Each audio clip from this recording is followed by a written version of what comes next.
ship replete with riches attracts more chaos than customers. I'll have revenge. For my family. Putrid maggot. You're dead now. Even the frozen air in two. It has been a while, hasn't it? Are you well? All I have to say is die. Castle Hall, warriors dance in a masquerade of death. My father's killer, so we meet again. Admit it. We are the same. Conflict repeats itself at this old sea keep. Ha! You owe me a fight today! Has taken a shine to me, it looks like.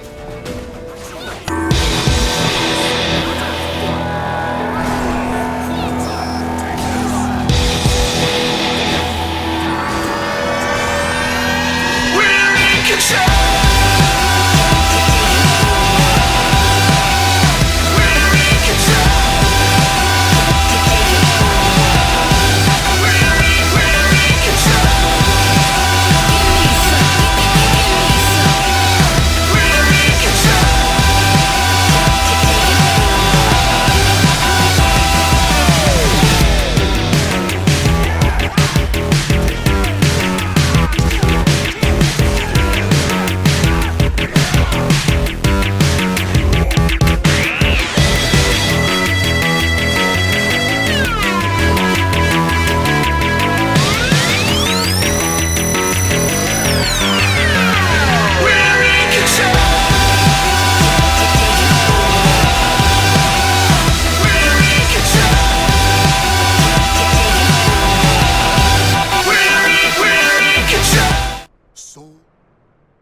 Yo guys, what is going on? It is your boy Brazaden Flex here, and welcome to Soul Calibur 6. This is one of my favorite games that I have ever played. It is such a good story-driven game, and such a good game all around, the amount of customization and stuff that you can do. Now, this is one of my favorite series with Soul Calibur growing up. I played through Soul Calibur 3 and 4, but anyways, this is going to be my next playthrough, so I hope you guys really enjoy it. Anyways, let's jump right into it. Alright, I have created a new save just for you guys so we could play through this so you guys can see why I love this game so much. It has one of my favorite characters in it for the iconic character, which is Geralt of Rivia from the Witcher series.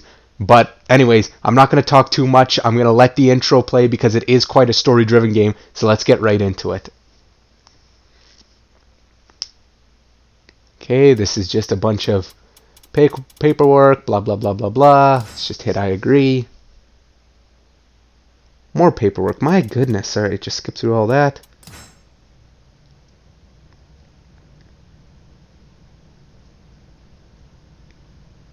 Oh, here we go. Takes a while. Oh, here we go, guys. Transcending history and the world, a tale of souls and swords eternally retold. Soul Edge, a legendary sword and devourer of souls. Buried in the darkest reaches of history, it was brought back to light in the 16th century. The sword everyone wants. The notorious pirate Cervantes claimed the sword as his own, setting everything into motion. Soul Edge adapted itself to its new owner by splitting into two. Possessed by the evil weapons, Cervantes began a bloody reign of terror, slaying all those seeking the swords without prejudice. Cervantes was eventually undone. Under the protection of Hephaestus, the god of smithing, a female warrior named Sophitia was able to destroy one of the swords. Yep. Shards of the blade flew and lodged into her body, causing near mortal wounds. And also making her a part of Soul Edge's story. Cervantes raised his sword to deliver the final blow. Suddenly, there appeared a ninja known as Taki, who rescued the wounded warrior. Taki defeated Cervantes in a battle to the death before carrying the injured Sophitia away. However, one of Soul Edge's two blades still remained. Perhaps it was fate. The blade fell into the hands of Siegfried, whose mind was twisted and unwell. So I don't know if you guys follow Soul Calibur like I do, but in this game, in number 6, Siegfried is Nightmare, one of the other main characters. It is his alter ego that has been twisted and tainted by Soul Edge.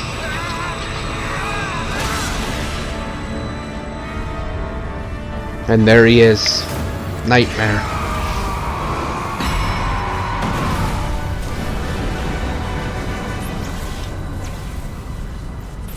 Nightmare's really the only person other than Cervantes to ever be able to wield Soul Edge. The evil seed. Yep. No one could have predicted it would become a catalyst for catastrophe across the world. Our story takes place in the 16th century. Over 400 years ago. This is awesome. Here we go, guys. Welcome to Soul Calibur. If you guys want to pause the video and read this stuff, you can. I'm just going to skip through it because I have played this before. But we're going to go right to the story of the Soul Chronicles. And we're going to go through the main story first, and then we'll play through each individual character. Here we go, the prologue. Soul Edge. Its story reaches far back into the darkest depths of history. In the 16th century, the legend tried to rear its ugly head again.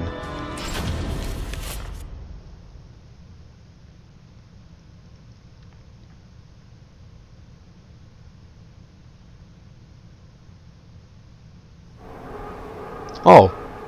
Transcending history. Whoops. Okay, well, I'm just gonna quickly skip through this because we've already watched it. We already know what's going on. Here's Siegfried's transformation to Nightmare. We'll just skip through that.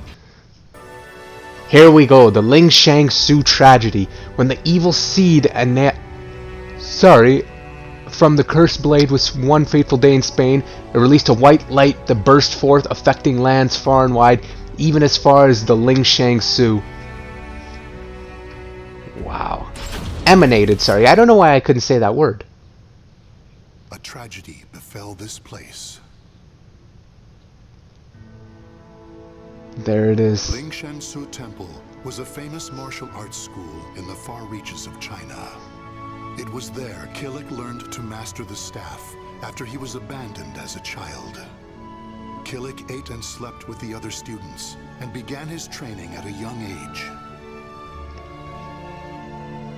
Despite there he is. He established a family-like bond with just one other student, Shang Len, a young girl who was like an elder sister to him. Dedicated to the way of the sword, she looked after Killick as if they were siblings.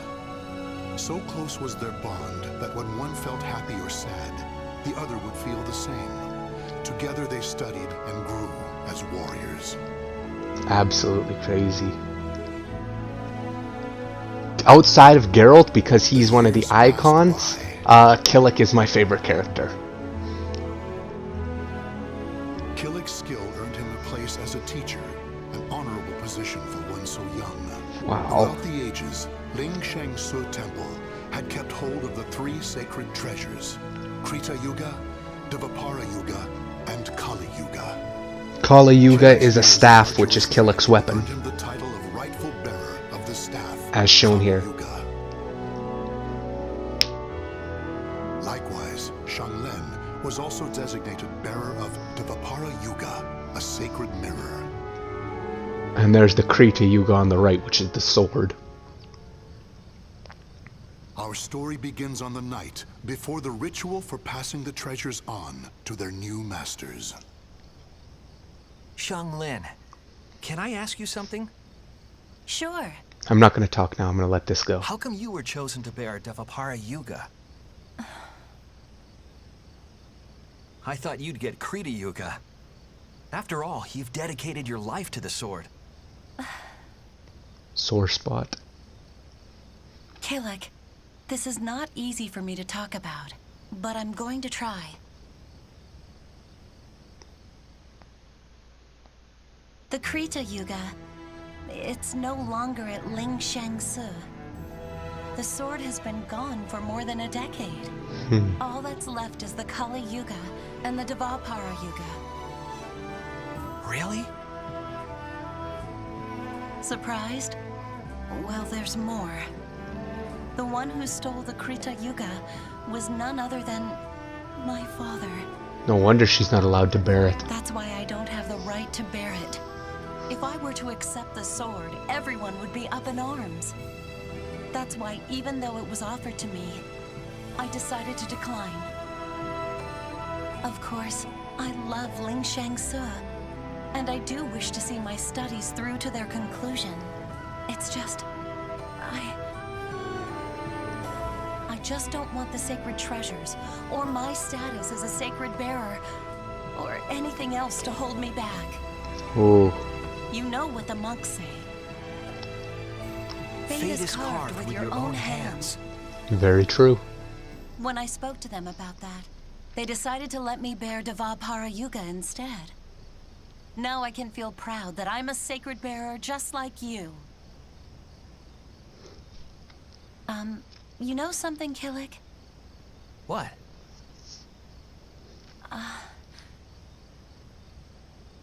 It's okay. Never mind. I'm really looking forward to tomorrow. Me too. And so it was, Killick and Xianglen were set to attend the official ritual for becoming sacred bearers. But the night before the ritual, a terrible calamity plunged everything into chaos. Drawn by the Kali Yuga in Killick's hand, the evil seed came to Lingsheng Su Temple. And that's when the monks, massacre happened. driven insane by the evil force, began slaying each other, turning the temple into hell on earth. And that's when the temple started burning. What have I done? Uh-oh.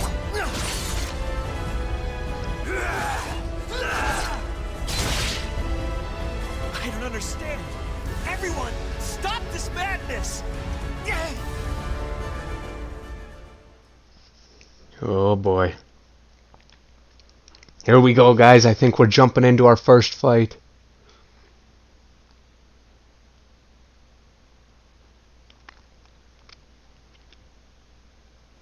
And we definitely are. Alright, here we go. Now, forgive me, I am a little bit rusty. I haven't played this game in a while. Ow.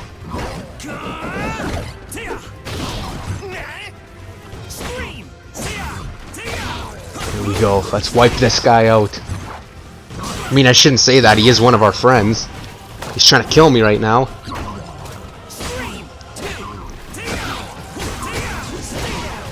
Go. Just stay down, man. It's not worth it. Just snap out of it. I need to break his guard. Boom. Come on. Here we go. Okay, no choice. Time for the Lingsheng Su staff. Or the Lingsheng Su strike, sorry, is what it's called. And there we have it, guys. Our very first victory. Though, can you really call it a victory if it's one of your friends? Ooh.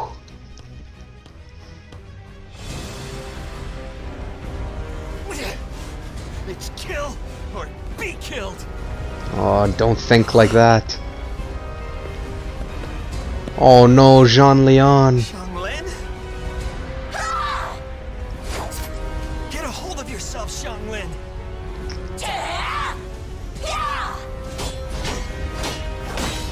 Xianglen. God. Oh no. Xianglen?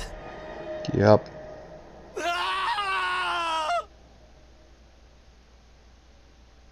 Killick killed Jean-Len.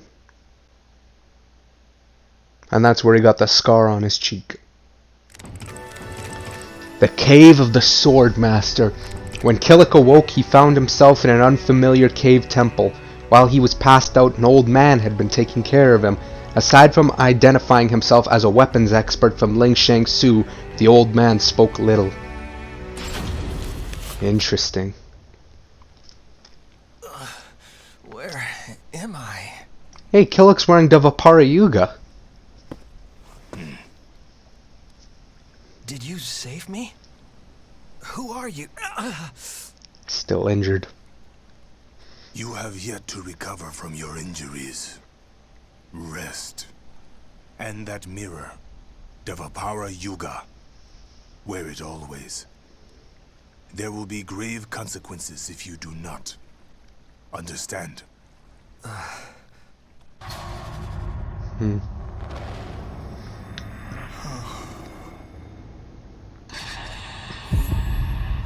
Xianglin.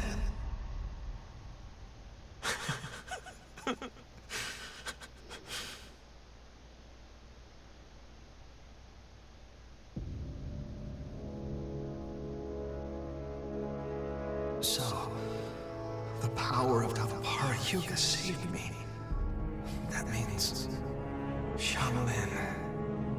She gave it to me. She sacrificed her life for me.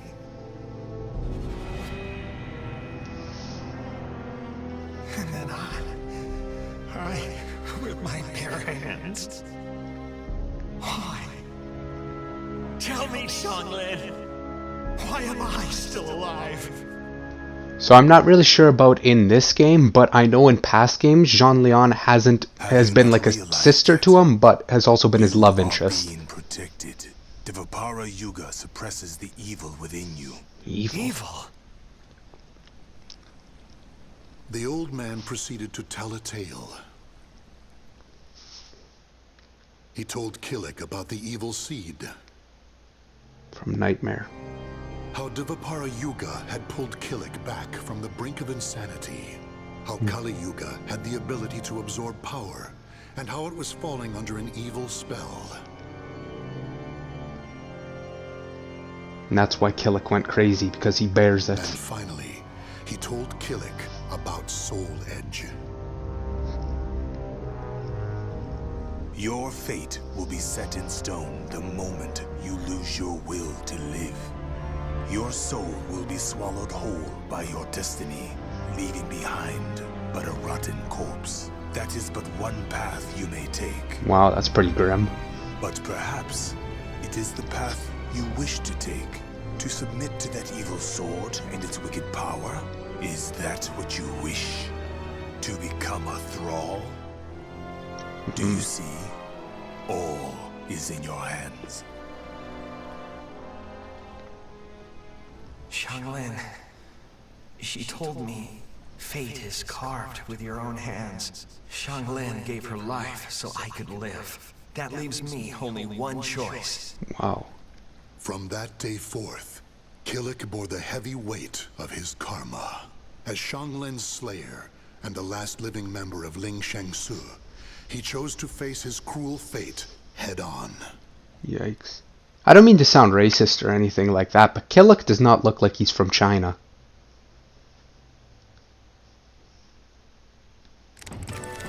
Oh boy. Okay guys, I think we're gonna leave it there for the first episode. So we have just played through part of Killick's story and found out that he was the only one to survive the massacre of the Ling Shangsu temple, and that he killed Jean-Lin, his, well, I'll say love interest for now, because that's who it's been in like past games. But anyways guys, that will be it for this episode. Make sure you leave a like on this video. Make sure you subscribe, it helps me a lot. Let me know what you're thinking of this series. This has been Brazaden Flex, and I will see you guys in the next episode of Soul Calibur. Thanks, and goodbye.